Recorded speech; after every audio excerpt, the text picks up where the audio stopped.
What did you make of that, Jordan, to be suddenly appearing on Meghan Markle's podcast as a villain the first who was thing I make calling of women it crazy? is that the first thing I make of it is that her voice drips with the same falsehood that the voice of Kamala Harris drips with.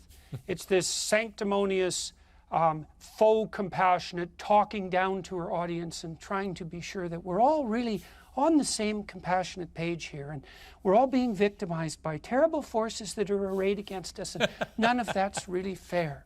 And it just grates on me. And I do believe, you played a bit of a clip from me when I was talking to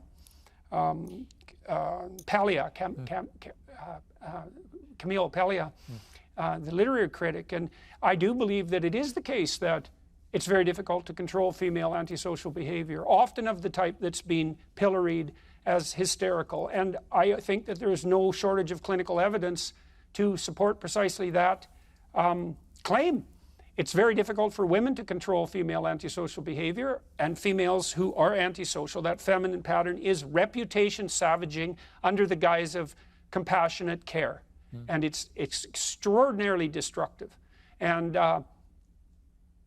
so I stand by my words.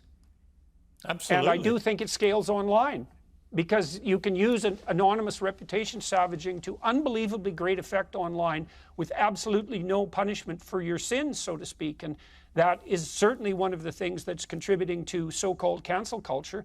And there's no shortage of that coming from the female side. Now, men can engage in exactly the same strategies, and they do so online, and that's enabled.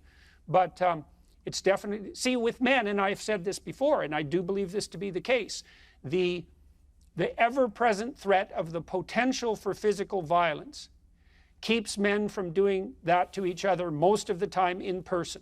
And that all disappears online, and that means that those who are prone to do such things, to use corrosive and denigrating derision, for example, and reputation savaging, can have a free hand at it, and that includes no shortage of women, and women are often, very, very often, the targets of that behavior from their own fellows, so to speak.